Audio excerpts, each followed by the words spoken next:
Bonjour à tous. En ce jour du 16 octobre, plongeons dans l'été tragique de 1793, où la reine déchue Marie-Antoinette affronte son destin inéluctable.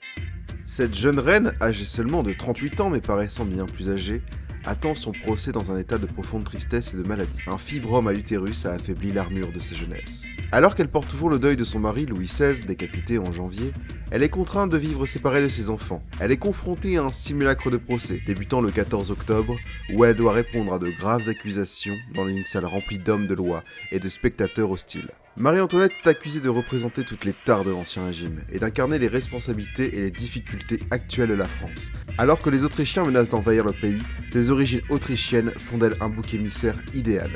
Pendant 2 jours, les accusations pleuvent, allant de la divulgation d'informations militaires confidentielles à son souhait de voir la victoire de ses alliés pour écraser la Révolution. Cependant, les preuves font défaut. Mais une accusation la pousse à bout, celle qui prétend qu'elle aurait eu des relations incestueuses avec son propre fils, Louis XVII. Marie-Antoinette s'insurge. La nature se refuse à une pareille inculpation faite à une mère.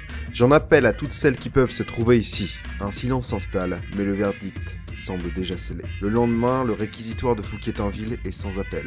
Marie-Antoinette est condamnée à mort et l'exécution est fixée au 16 octobre. La nuit est brève, et à 7 heures, sa servante la trouve en pleurs. Elle prend quelques cuillères de bouillon, s'habille, puis à 9 heures, le président du tribunal Hermann entre dans sa cellule. Il la découvre en prière.